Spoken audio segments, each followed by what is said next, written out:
Hello दोस्तों, स्वागत है आपका साइंस और टेक्नोलॉजी की इस दुनिया में।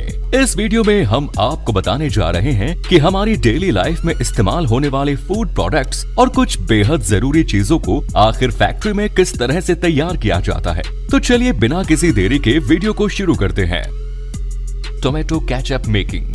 टोमेटो केचप आजकल हर फास्ट फूड में इस्तेमाल की जाने वाली चीज है। इसके बिना फास्ट फूड इंडस्ट्री अधूरी है। तो आइए जानते हैं आखिर इसको फैक्ट्रीज में बनाया कैसे जाता है। टोमेटो केचप बनाने के लिए सबसे पहले टोमेटो के खेतों में बड़े स्केल पर टोमेटो हार्वेस्ट किया जाता है। इसके लिए बड़ी बड़ी ऑटोमेटिक हार्वेस्टिंग मशीनों का इस्तेमाल किया जाता है। ये ऑटोमेटिक मशीनें टमाटर के पौधों को डायरेक्ट ही जमीन से काटकर उन्हें कन्वेयर के थ्रू अंदर कंटेनर में लेती जाती है और यहाँ अंदर लगी फिल्टर मशीनें टमाटर को उनके पौधों से सेपरेट करते हुए उसमें से टमाटर को अलग कर देती है और इस टमाटर को ये अलग कंटेनर में इकट्ठा करते जाती है।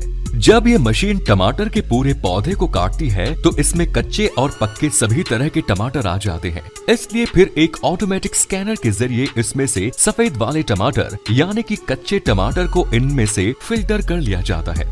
फिर इन टमाटर को एक अलग कंटेनर में लोड किया जाता है। फिर इन सभी पके हुए टमाटर को टोमेटो केचप बनाने की फैक्ट्री तक लाया जाता है। यहाँ इन सभी टमाटर को एक बड़े पानी के कंटेनर में डाला जाता है।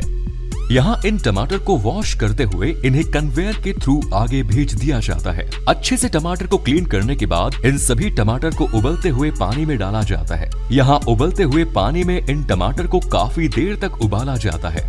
जब इन टमाटर की ऊपरी स्किन गलने लगती है तो फिर इन टमाटर को एक कन्वेयर की मदद से इस गर्म पानी में से निकाल लिया जाता है और इन उबले हुए टमाटर को कन्वेयर के थ्रू आगे भेजा जाता है, जहां कुछ ऑटोमेटिक मशीनों द्वारा इनके छिलकों को इन पर से हटा लिया जाता है। ऑटोमेटिक मशीन्स द्वारा इनके छिलके हटाने के बाद इन सभी टमाटर को कन्वेयर के थ्रू वर्कर्स की एक टीम के पास भेजा जाता है, जहां पर इन टमाटर की मैन्युअली छटाई होती है ताकि इनमें कोई बिना छिला हुआ टमाटर न रह जाए। इसके बाद में इन सभी टमाटर को फिर से एक बार कन्वेयर पर डालकर आगे एक मिक्सिंग मशीन तक पहुंचा दिया जाता है। यहाँ ये मशीनें इन टमाटर को क्रश करके इनका सॉस बनाती है और यहीं पर इनमें कुछ जरूरी इंग्रेडिएंट और प्रिजर्वेटिव मिला दिए जाते हैं जो कि इसके टेस्ट के साथ इसकी उम्र को भी बढ़ा देते हैं।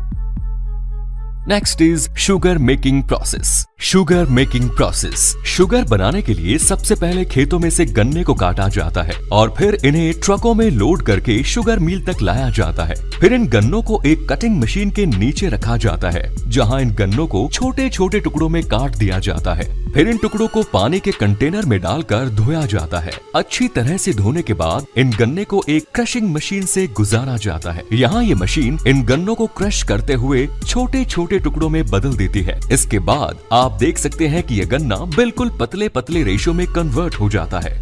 फिर इस गन्ने को कन्वेयर के थ्रू जूस निकालने वाली मशीन तक ले जाया जाता है। यहाँ इन गन्नों को मल्टीपल रोलर्स के बीच से गुजारा जाता है, जहाँ अच्छे से इनका पूरा जूस निकाल लिया जाता है। अब इस गन्ने के जूस को अलग कंटेनर में इकट्ठा कर लिया जाता है। फिर इस गन्ने के जूस में सल्फर डाइऑक्साइड मिलाया जाता है। इसी केमिकल की वजह से चीनी के दाने क्रिस्टल के फॉर्म में आते हैं। इसके बाद में इसमें लाइम पाउडर मिलाया जाता है। लाइम पाउडर मिलाने के बाद इस जूस को कुछ घंटों तक यूं ही छोड़ दिया जाता है। ये लाइम पाउडर गन्ने के जूस में मौजूद इम्प्योरिटीज को कंटेनर की निचली सतह पर बैठा देता है। फिर ऊपर बचे इस शुद्ध जूस को आगे इवेपोरेटर में भेजा जाता है, जहां इसे काफी हाई टेम्परेचर पर गर्म किया जाता है, जिससे इसका पानी वेपोराइज हो जाता है और इसमें सिर्फ शुगर का प्योर सिरप बचता है। धीरे धीरे ये सिरप गाढ़ा होते जाता है और इसमें चीनी के क्रिस्टल्स बनने लगते हैं। फिर इस सिरप को स्टीम से गर्म किया जाता है, जिससे इसका बचा कुचा मॉइस्चर हट जाता है और ये चीनी के क्रिस्टल इसके कंटेनर के दीवार के ऊपर चिपक जाते हैं।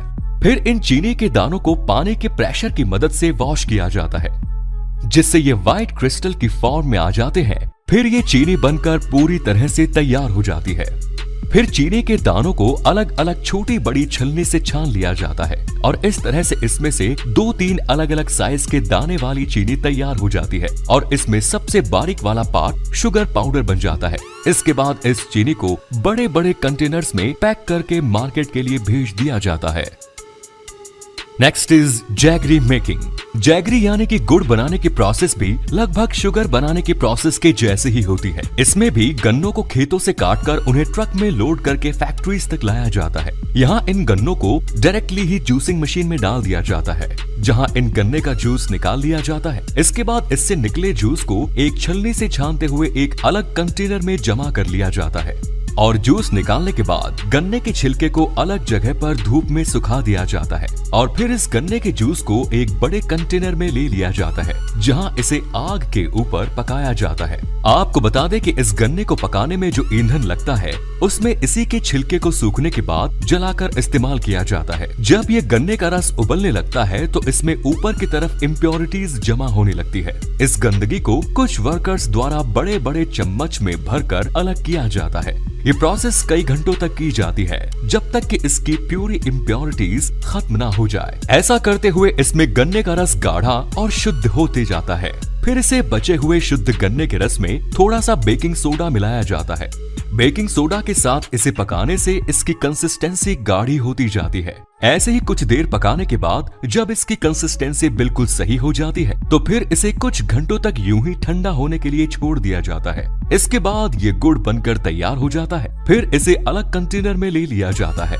अलग कंटेनर में लेने के बाद इस लिक्विड को अलग अलग शेप और साइज के कंटेनर्स में भर दिया जाता है। इस तरह से इस सारे गुड़ को इन छोटे छोटे बर्तन में जमा कर दिया जाता है और फिर इन बर्तनों में इस गुड़ के ठंडा हो जाने के बाद इन्हें अलग कर लिया जाता है, जिसके बाद ये गुड़ मार्केट में भेजने के लिए पूरी तरह से तैयार हो जाता है।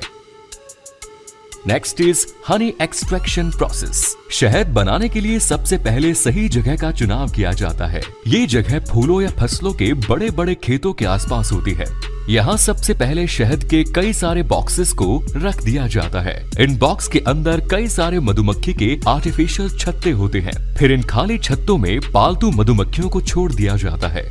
ये मधुमक्खियाँ आसपास के फूलों से रस को लेकर इनमें इकट्ठा करती जाती है। कुछ दिनों बाद मधुमक्खियों के इन बॉक्सेस को खोलकर चेक किया जाता है। जब इनमें शहद अच्छी मात्रा में भर जाता है तो फिर इन छत्तों को इन बॉक्सेस से एक एक करके निकाला जाता है और इस पर से मधुमक्खियों को हटाया जाता है। इसके बाद इन छत्तों को डायरेक्टली ही शहद निकालने वाली जगह पर ले जाया जाता है। यहाँ सबसे पहले मधुमक्खी के छत्ते को एक मशीन के ऊपर रखा जाता है और यहाँ इनके छत्तों के ऊपर वाले ढक्कन को हटा दिया जाता है ताकि शहद को इनमें से निकालना आसान हो जाए। आप देख सकते हैं किस तरह से इनके ऊपर की ओपनिंग को हटाया जा रहा है। इसके बाद सभी छत्तों को एक एक्सट्रैक्टिंग मशीन में डाला जाता है। ये एक रोटेटिंग मशीन होती है जिसके अंदर इन छत्तों को डालकर गोल गोल घुमाया जाता है। इस तरह से इन छत्तों को घुमाने से इनमें मौजूद शहद इसमें से निकलने लगता है। शहद निकालने के बाद जब ये छत्ते खाली हो जाते हैं तो इन्हें हटाकर उनकी जगह वापस से एक आर्टिफिशियल छत्ता लगा दिया जाता है और फिर इन्हें वापस से मधुमक्खियों के बॉक्स में डाल दिया जाता है। इस तरह से मधुमक्खी पालन से काफी जल्दी और ज्यादा क्वांटिटी में शहद को प्राप्त कर लिया जाता है और फिर इकट्ठा हुए इस शहद को ऑटोमेटिक मशीन के जरिए अलग अलग साइज के कांच के जार में भरकर मार्केट में भेज दिया जाता है।